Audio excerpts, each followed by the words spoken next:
Hi everybody, and welcome to your first skills training session for Inkscape, which is going to be our vector-based unit. You should already have a general introduction to what vector-based graphics are in another video.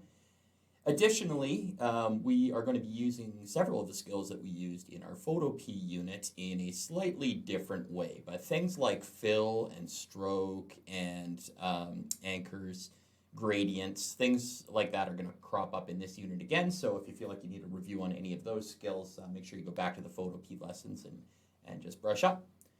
So we're going to use the program Inkscape, which is a completely free open source vector-based graphic editor. It's very similar to what you would see in the Adobe suite. Adobe Illustrator is the program that is sort of the industry standard. But this version of Inkscape is very, very close to what you would see in that, just like PhotoP is close to Photoshop. So you should be able to make the transition from this set of tools to the tools that you will see in Illustrator if you happen to move to a higher level of training. So what we're going to do here, I've got Inkscape open already. I am going to open up a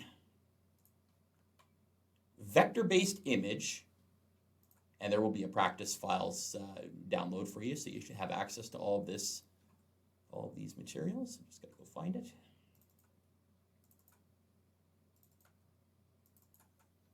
And we're going to use a Batman logo, which is a vector-based graphic. And I'm going to import it from File, and None for image rendering. You could probably turn Don't Ask on again. So what that's going to do is it is going to automatically open a canvas that is exactly the same size as our vector-based image. We know that this is a vector-based image. We can get in nice and close, and we see pixelation starting to occur. With vector-based graphics, we're going to use lines and shapes, fills and strokes, gradients, that sort of thing, to replicate these types of images and make them vector-based, which means we can resize them to any size, smaller or larger, without losing any quality, very unlike a raster image. Also, our file sizes are going to be a lot smaller. These are the sort of things that you would send in to print shops to print large banners or to have them painted on walls or screened on walls, things like that. So this is the image we're going to start with. And just like in PhotoP, we're going to be dealing with a lot of layers, and we're going to be using tools over here. This is my layer stack. So it's the one with the stack of paper. And then the first one, our default, is just called image. Let's just call it original logo. Okay, and I'm going to lock it because I don't want to edit anything on this drawing. The tools that we are going to be using for this, we're going to be using the Move tool, and this is also called the Select and Transform Objects tool, or S if you like the shortcut. We're definitely going to be using the Edit Paths by Nodes. I sometimes call them anchors, but just little boxes on the lines. Those are called nodes. Here's your rectangles tool, your circles and ellipses tool, your special polygons and stars tools, and we're not going to use much 3D stuff or spirals or anything. And we're probably using some text. This is gradients. We'll be using that. We can use the eyedropper for picking colors, and this is for filling areas that are enclosed, filling shapes, a spray brush. There's an erasing tool. So we'll use some of those. For zooming in and out, I just tend to use the hold control, spin the mouse, in and out. You can double click, okay, to move in and out further. And just like in PhotoP, if you have your mouse pointer over a particular part of the image and you zoom in using the mouse wheel and control, it'll zoom in on that portion. And additionally, you can hold the middle mouse button to pan, or you can also use the spacebar click and drag method to pan. Okay, I'm not sure what that is, so let's get rid of it. Okay, so we got our original logo. Let's get to work. It's going to be 90% of what we're doing here is going to be using the pen tool, and it's a skill that you just get better at the more you use it. So let's get to work and let's start practicing using it. Whenever we're doing vector-based graphics, what we want to do is we want to treat the original logo, especially if we're tracing, we want to treat it as just a stack of paper, and we're going to start at the back and work our way forward. So it always helps in the beginning to determine how many layers you're going to need and how are you going to stack this thing up so it looks appropriate. So if I look at this original image, there's a black background. I would sort of consider that layer one, our background. Then we've got this white logo. There's a bit of a gradient, but we'll take care of that later. So that would be the next layer up. So that would be layer two. And then on top of that layer, we're going to have the black oval on the inside, that's layer 3, and then we're going to have the actual bat logo, that's layer 4. So this vector-based image, which is flat, we're going to recreate using 4 layers. 1, 2, 3, 4. Keep them all separate so we can go back and adjust any of them at any time without affecting the rest of the drawing. So we need to add in some layers here, the little plus sign down there. We're going to add layer. Let's call that one the white for the background, white DG. Okay, above current is fine. Okay, and let's just keep doing that. Let's set ourselves up here. So then we've got, I guess we've got the, oh, why did I call that white background? It's a black background, sorry. This one should be white oval. And we'll add that above the current. I'm just going to go back to white background and change that to black background because that's the color of the background. Let's add another one, and now we're going to have black oval above the current again. And then our very top layer is going to be the logo. So we've added all these layers. There's nothing on them right now, and we're going to just start with the black background layer. So very important, probably more so than in Photopea, is to lock the layers that you're not using. It's very easy to accidentally grab points and lines and shapes and colors that are on a different layer, and you don't want that to happen. So let's lock everything that we're not using. We'll go to the black background layer, zoom out a little bit, and this one's going to be pretty easy because all we really want to do is create a black box from there to there. And I'm just going to check my snaps now here to make sure that everything is looking proper. There's snaps in this guy. View guides, make sure your guides are on. And there should be a snap option in here somewhere. Some of these menus are a little bit different from what I'm used to, so you'll excuse me if I just have to move around a little bit. Yeah, where are my snaps? Might be in preferences, I guess.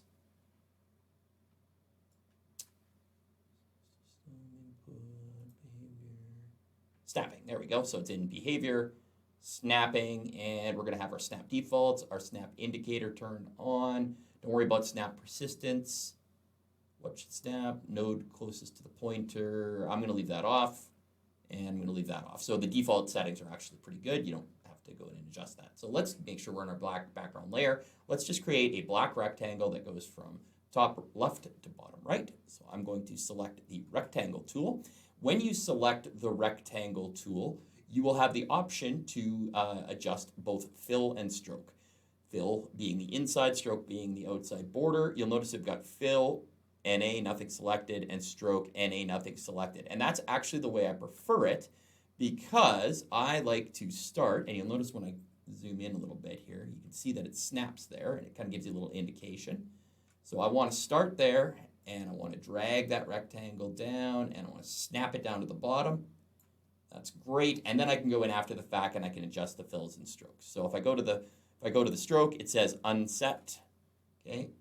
And then when you click either the fill or stroke, it opens up on this context menu, and then you can go in and do more detail with fill and stroke.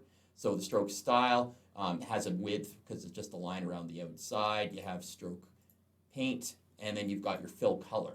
So my fill color, I want it to be black, so I'm just going to drag it down into the very, very bottom corner there. Opacity should be 100% because I don't want to be able to see through it. No blur. And I don't want any stroke at all. And I believe it is turned off right now, but I'll just click the X right there to make sure that there's nothing for the stroke because I don't want a border. I just want the black background. So that's great. That's easy. That's our first step. I go back to my layers menu, and our background is essentially done. Now I'm going to hide that background with the eye, and I'm going to lock it so I don't accidentally mess with it. And I'm going to move to the white oval layer, which is our next layer on top of that.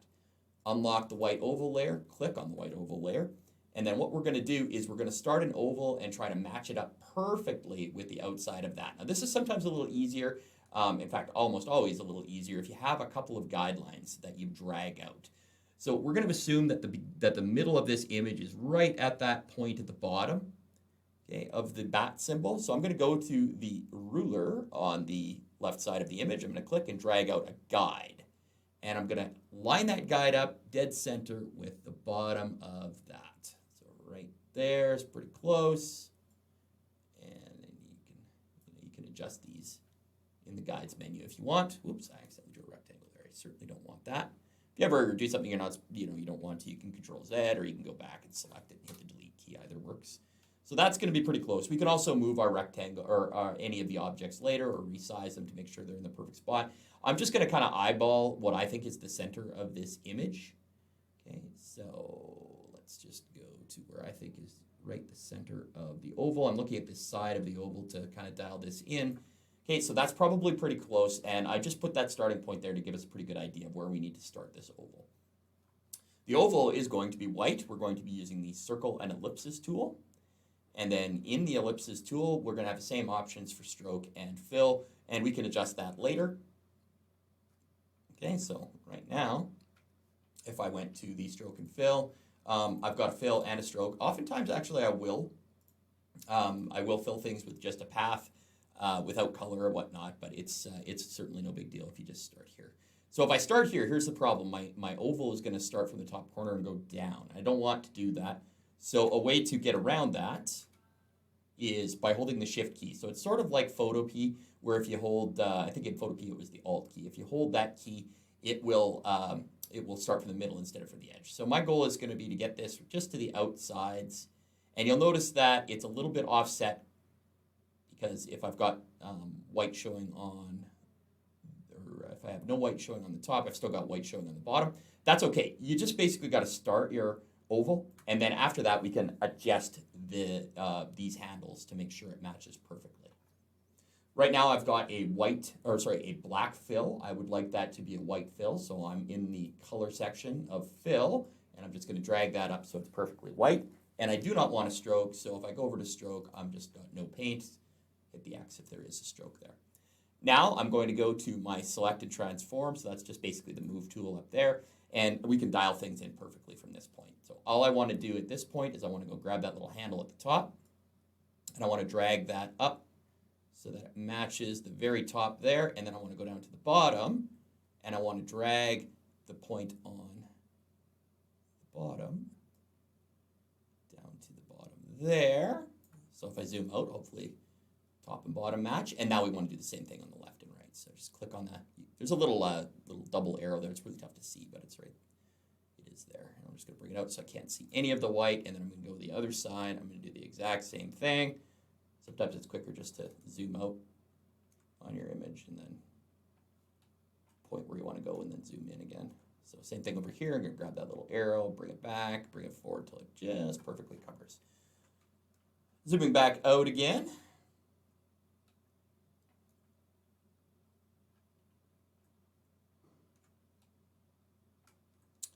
Okay, so that looks pretty good. Got a perfectly black background, got a perfectly white oval in the foreground, and I'm done with that one.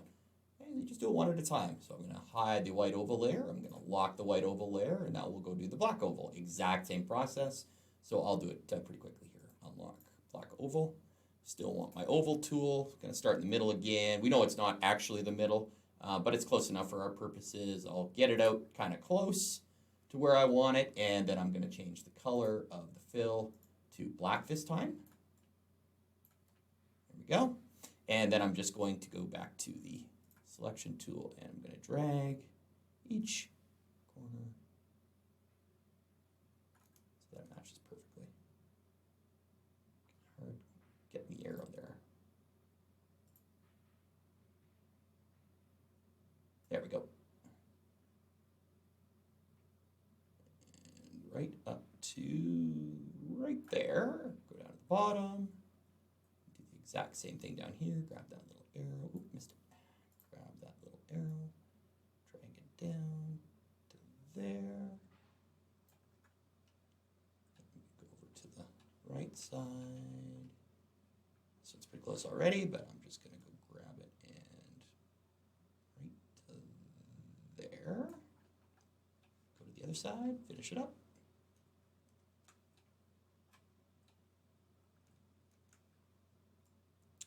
Drag it out to where you can just barely see the black. Right there's where it looks like it starts. Zoom out again, and let's see how we did. Oh, I might have, looks like I dragged this side out. A little too far. Back in, not sure how I did that. And it should be right there. Back out. Okay, so I think that has matched top and bottom.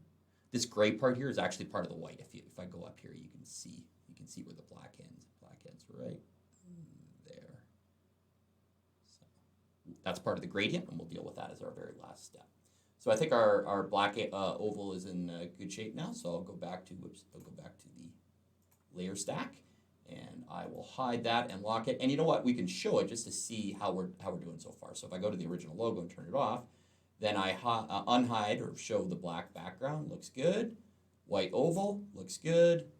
Black oval looks pretty good. It looks like it might be just a little bit off center. So I can unlock that, and I can move that over. Oops, just a touch. I'm just using the arrow keys. If you hold down Shift with the arrow keys, it moves a long way each time. If you just tap the arrow keys, it kind of moves a little bit. And if you hold Alt while you're tapping the arrow keys, it moves just a tiny bit at a time. So that's pretty good. I might, just because I'm being kind of picky with it, I might make it just a little bit taller and move it down a little bit so that it looks like it's a little bit more uniform around the outside. Then I'll relock my black logo. Okay, now the fun part. Now we have to do a trace of the logo. And that's the part we're going to have to start using the pen tool, which is the key tool in Illustrator. So I'm going to turn off everything I've had before except for the original logo, because I'm going to need it for reference points for where my curves need to be. So let's go to the logo layer. Let's unlock the logo layer, and now we're going to work on the logo layer. Now the problem with using the pen tool is that as soon as you get a couple points in, it starts to fill it in, and then you can't see what's behind it. So we're going to have to turn our stroke off with that. So let's go down to the pen tool. Bezier curves and straight line. That's actually the pen tool. Okay. And you can create these marks one at a time and do the curves as you go. I find that it is always easier for me to just create points as I go around and then do all the curves later. I can always move my points. I can always adjust my curves. I just want to hit the highlights. I want to hit the sharp corners of an object. And you see, I clicked once, and now with my pen tool, I can move around. I want to stay zoomed in, and then I want to find the next sort of logical place where a curve would end. If I look down here, I notice that there's a curve, and then it kind of reverses a little bit there. So that would be the second point that I would pick right there. So if I go back up, make sure I'm on my pen tool. Start there, okay. And then I'm just going, remember you can always pan at any time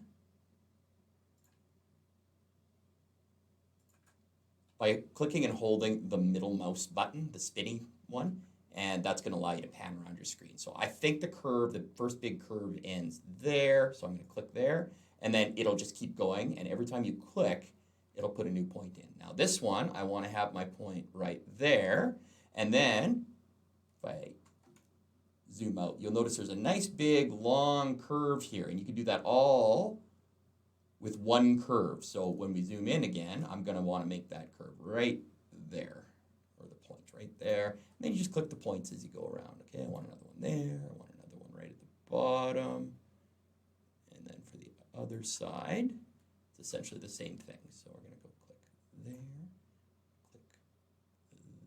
there. We can move these later. If we miss, then it's all the way around the curve, back up to the top. Click there. Then we've got the same sort of flat area here, so I might click kind of there-ish, and then up to the top of the ear. Then this is going to be another area there. We're going to have a curve for the ear, just a very slight one.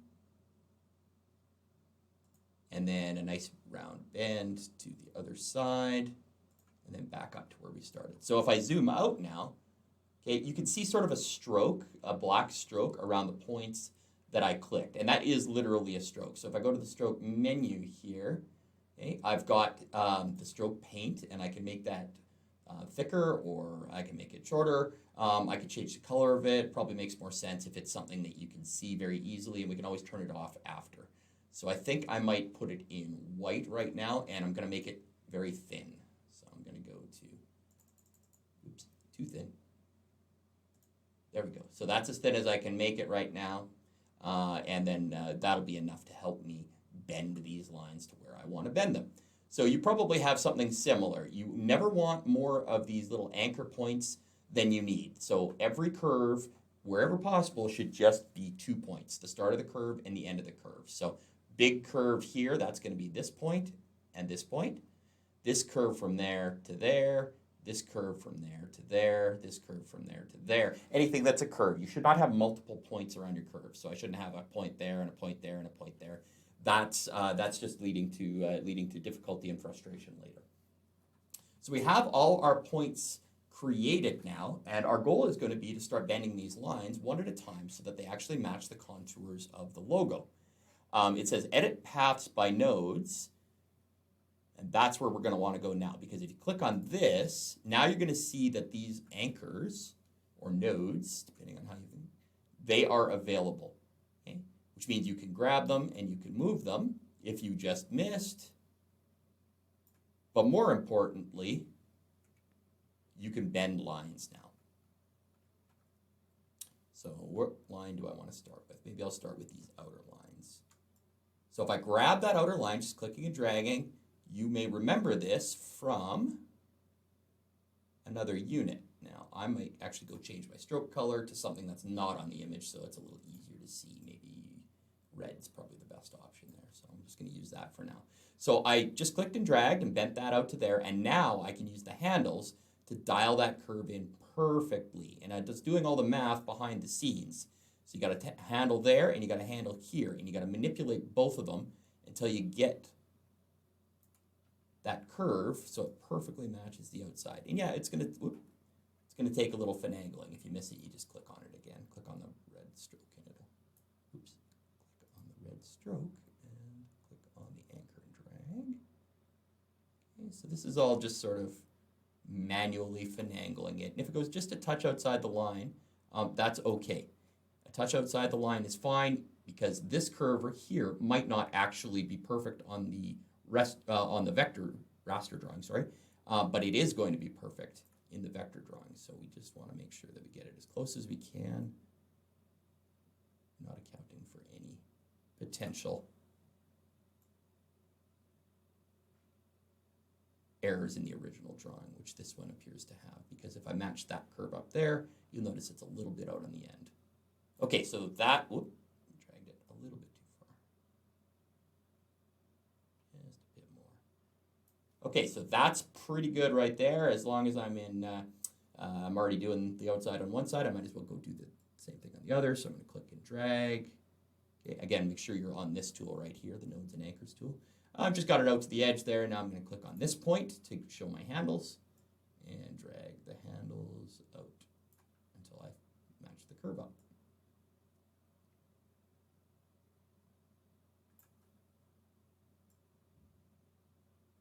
Okay, that one looks to be just about perfect. Okay, let's zoom in. Let's start dealing with these other ones. What do you say? We'll go to the middle now. This is a nice easy bend. We'll just click there and drag that one up. Don't even need to play with the handles for that one. We'll give the ears just a little bit of bend. Same thing on the other side, just a little bit of bend. Don't need to play with the handles on this one. Okay, now we'll start dialing in a couple more of the curves. All right, let's look at this curve right here. Okay, so I'm just going to get it started so that I can see the handles. You know, it's something like that. And then if I click the handle on either end, it'll give me this anchor point here. And I can play with that just to get my bend right. Now up here, so I'm having a little problem. I'm a little bit outside the white. And that's probably because this anchor point is probably a bit too far to the right. So you can always just go back to your anchor point. Oops, sorry. Go back to your anchor point. Make sure you click it once. I'm going to Control Z that to get back to where it was. Click it once and then click it again. If you only click it once and drag at the same time, it actually moves the entire thing. So you don't want to mess up any of your other points. You just want to move that one point. Okay, so let's see if we can make this curve match just a little bit better. Anchor point again. Ooh, I have trouble with my anchor point. Click on there. Come on, let me grab the anchor. There you go. Make sure it turns red. That means you're actually grabbing the anchor. So now we're a little bit closer on that white line. I'm sure there's a setting in here where you can make your anchor points just a little bigger so they're easier to grab. I might try and find that as well. Okay, so that's pretty good there. Let's go do the same thing on the other side. I might have to move this point out a little bit too. We'll see after I do this first bend. Okay, so if I put that bend more or less where it should be, click on this anchor point, find good one. There we go. Whoop. Drag this one out a bit. It's not bad, but I think I can move this anchor point out just a little bit more. So if I go grab it, click once, go away, then come back and click and drag just a little bit. So it's a little bit more flush. Okay, now I've got a little bit of space there. So again, just go to this one, drag it up and out a little bit, try to match it up with the bottom.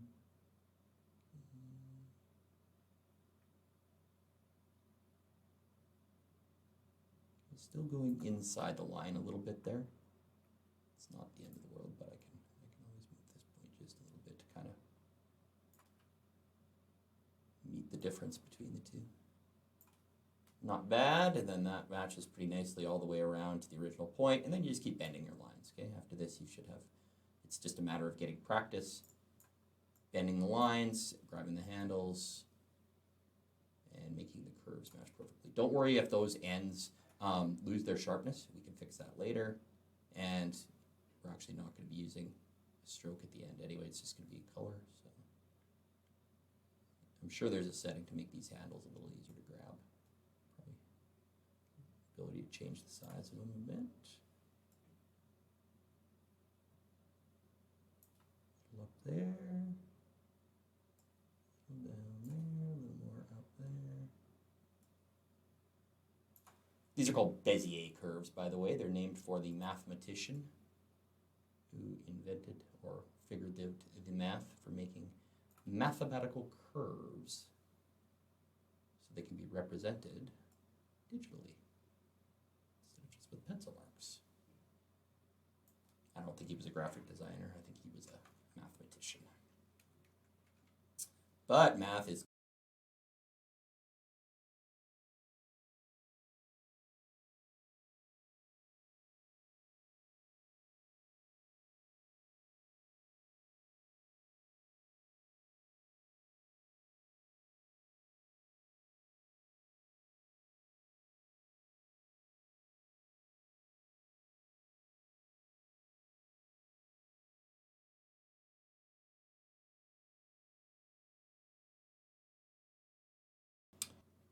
but I think I've gotten this reasonably close on all counts. And now it's time to put the gradient on. So we're going to try and aim for something that looks kind of like, I don't know, brushed steel or chrome or something. Whitish to medium gray, back to white again. We know a gradient is a subtle shifting from one color to another. But in reality, you can have a gradient that shifts to as many colors as you want. One thing I forgot to mention here is if you have a section, I mean, your curves should be good, just one nice long line. But if you have a section where you've got multiple curves meeting at a point, sometimes if you zoom in, it looks a little bit sharp, you know, like this one curve, it's there, and then it kind of goes into the other curve, and it makes this little awkward transition area. You can fix that by clicking on the end point of that node. So I've got that node or anchor selected there. And then if you go over to the, if you make sure you're on the edit paths by node, if you go up here, there's options. You can make it into a corner. You can make it smooth. There's some other options in here. For this one, I just want to make it smooth. So if I click that, you can watch that little bump goes away. And then you do have to adjust. You do have to adjust one of your handles just a little bit to kind of bring it back. But it should retain that smooth quality over here. Ooh. By the way, if you accidentally rotate your canvas as I just did, okay, you can get it back to the regular rotation just by going up to the View menu, and then go to Orientation, and then Reset Rotation. I had to look that one up. It was a little tough to find. Okay, so again, I did, with my node selection tool, I did smooth out that point a little bit, and you can dial in your curves a bit more if you need to. But in general, you're just trying to get it close and nice and smooth. So that's pretty good right there. All right, so let's get to that gradient here. Okay, I'm going to turn off my stroke first. I don't want to see that red on the background, and I'm going to go to my gradient tool, which is over here, create and edit gradients. Go to the gradient menu, and when you go to the gradient menu, okay, when you go to the gradient menu, it's actually going to be a fill, and I want a linear gradient, and then I'm just going to drag from one side to the other, left to right in this case, or right to left in this case, doesn't really matter. Okay, now I've got a gradient. Now the gradient right now is from basically nothing to white, so that's not going to be particularly useful. But what you want to do is you can double click anywhere along the gradient, and it'll add anchor points that you can change to different colors. So I'm going to have my handle right on the middle there, add a point in, and then I just got to pick a color. Now I believe that middle color we want it to be something in the darker gray. So there we go. Try something like that. By default, the side white, right? But I could also click on those points and make them whatever color I want. But I do want them white because I want it to go from white to a darker gray and then to white. And if you feel like that middle gradient isn't quite in the middle, you should be able to grab this point and just kind of drag it over. There you go. You can see the color shifting maybe very subtly in the background. And I dragged it a bit too far. Ooh. Grab that guy and just drag it back right to the middle, and that should be pretty good. If you don't think that's, if you don't think that's the right color, you can make it more black. You can play with this setting here. It's basically the opacity of it, and then get it to what you think looks more like a brushed steel kind of thing. Stop doing that. Okay, so I think that's probably pretty good. We could check it by going back to our layer menu. And I'll turn that off, and then I'll turn that on again. You'll notice the original has, more of a, I guess it's kind of a radial gradient. It kind of starts here and then goes out. Now we could have done that as well, but I thought a linear gradient looks a little better. So when I turn mine on, you'll notice it's more linear. It's from white, and then there's a line here that represents our darkest point, and then over there, I'm gonna hide my guides right now, just because they're kind of getting in the way of that, and I'm going to so I can have a look at what it really looks like in the middle. So that looks pretty good. We do have, if I turn off this, okay, we've got a nice sharp line. We've got the gradient. Let's turn on our black oval. Let's turn on our white oval and our black background. Now it looks like, because opacity feature, we're not actually white. It was fading the black into transparency, which means I'm seeing the black oval behind that, which means I need to adjust the gradient a bit more. So if I'm going to turn my gradient tool back on, I need to go back to this one, and then in my colors, and then on my gradient. So there's my gradient right there. Okay, and what I need to do with that is fill gradient. Okay, so this one needs to be a full white, but it also needs to have, see this A here, that's, the opacity needs to be turned all the way up. When it's all the way down, it means you can see through it. That's why I was seeing the black through it. I really wanted 100% opacity on this side. And then the same thing is already true on the other side. This is 100% opacity. And you can see it down here. Let's make it pure white, and then our opacity is 100%. And then in the middle, I may have played with the opacity a little bit, and that's just to make it more or less see-through. So if I dial it all the way into 100, you see that very narrow band here. And I probably don't want black. I probably want it to be somewhat gray, but not a reddish gray.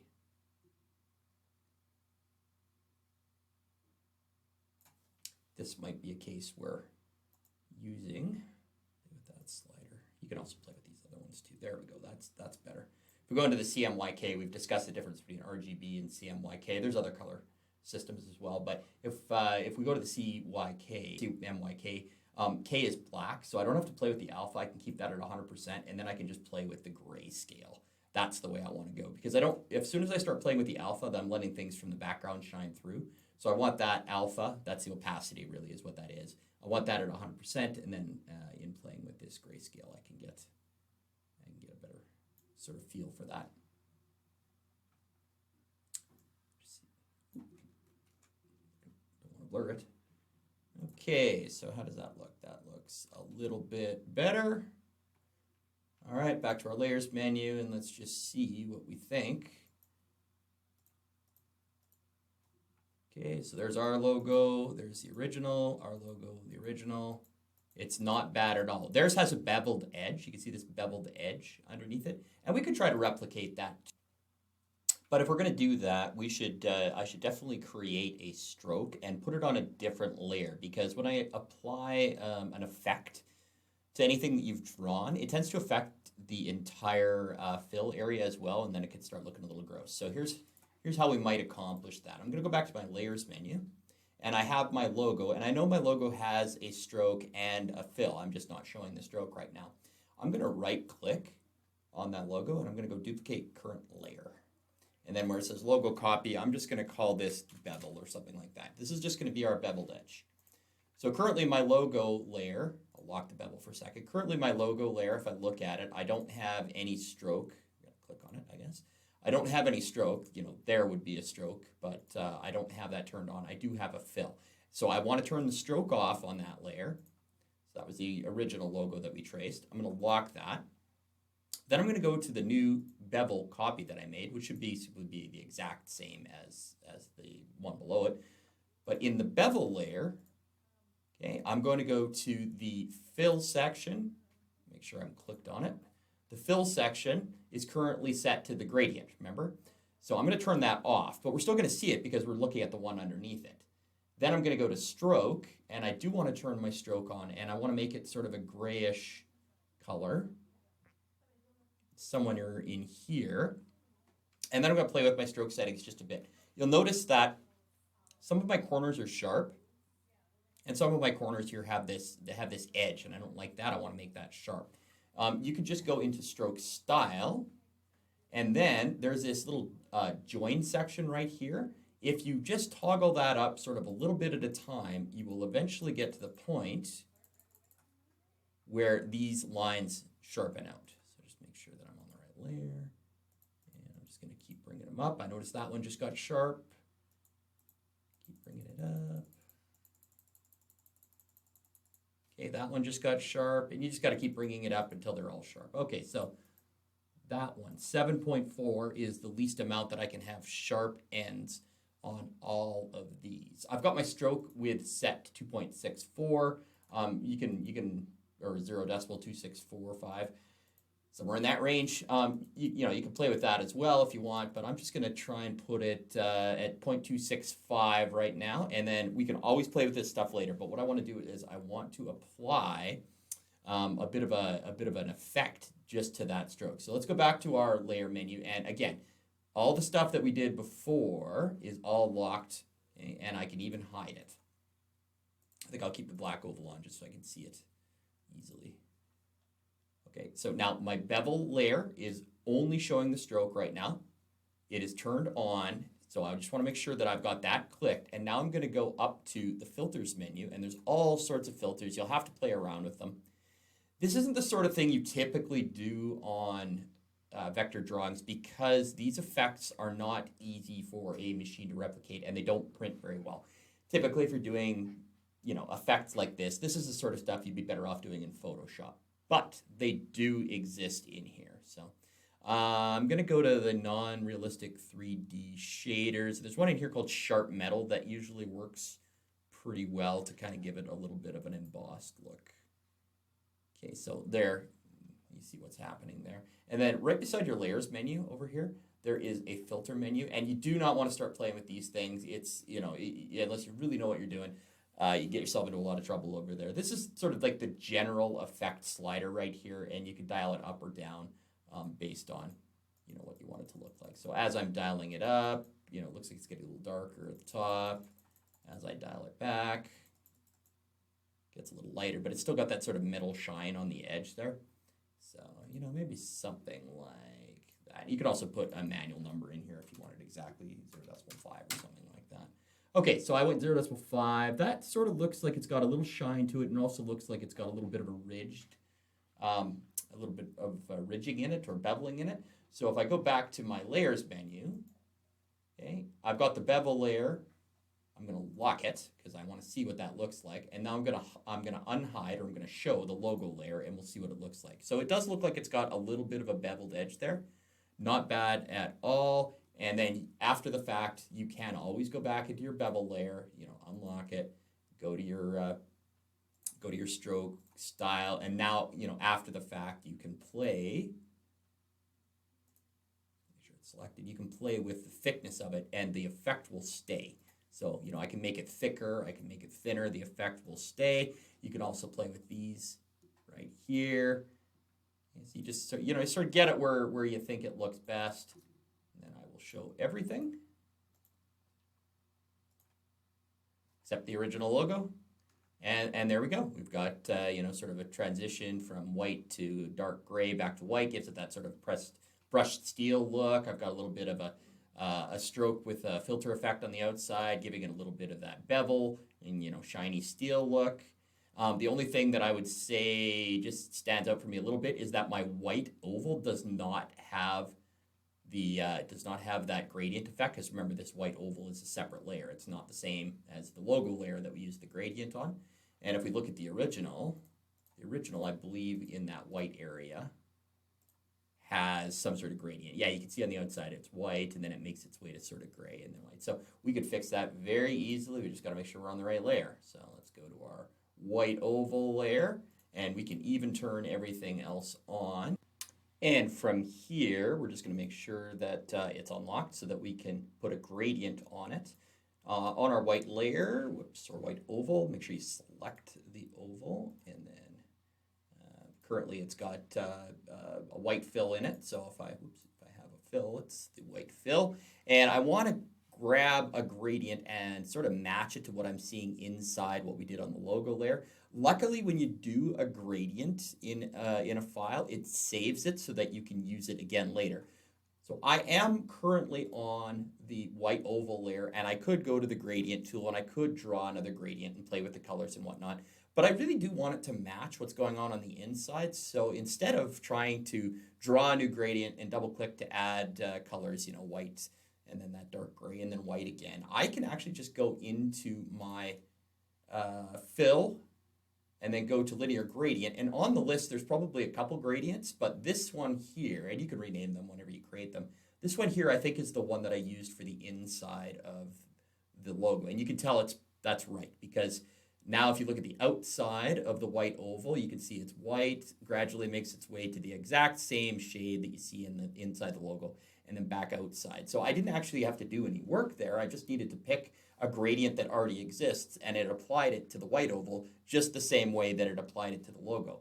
If I go back to the layers menu and I turn off the logo and then just show you the white, I'll turn off the bevel too. You see, this is the white oval. It's now no longer strictly white. It's got the white gradient to the darker gray and then back to white. But once you put everything else over top of it, it hides everything except this outer ridge.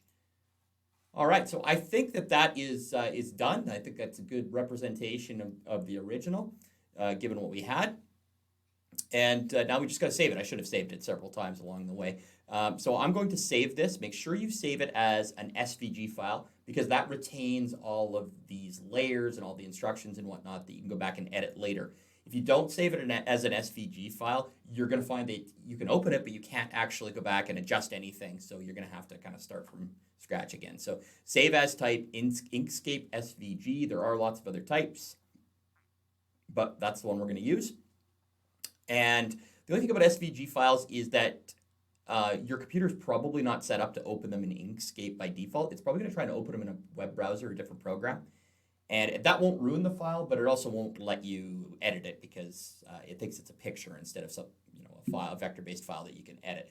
I'm just going to save this on my in my drive somewhere. Put it in my Inkscape folder, and then I'm going to show you what that looks like. So if I go to my graphic design, open up a regular folder on my computer, and I go to my graphic design file, and then I think I said it was in Inkscape. And this is the file that I saved right here, tutorialbatman.svg. But you'll notice it's got a little Chrome icon. So if I just double click on this, it actually opens it up in a web browser. right? So just like a regular Google web browser, which is fine. You can see it as an image, but I can't do anything to it. It's just treating it like a regular picture. So when you are going back to files, because you're not going to be able to finish everything the same day, you'll be working on them for multiple days, make sure you go into Inkscape, and I'll just close this file for a second here. Close that. And then go to File, Open. It's probably going to show up in your Open Recent, but go to Open, and then find the file. So that file is in Graphic Design, Inkscape, Tutorial Batman. Double click to open it. And now you can see that I've loaded it back into Inkscape, and all of my layers are still there, all of my effects are still there, and I can edit things again. So just beware of that when you're saving the files. Make sure you save them as an SVG, and make sure that you edit them, that you open them inside of Inkscape so you can edit them again. Okay, as always, if you have any questions, please don't hesitate to contact me, and we'll just keep moving forward in this unit.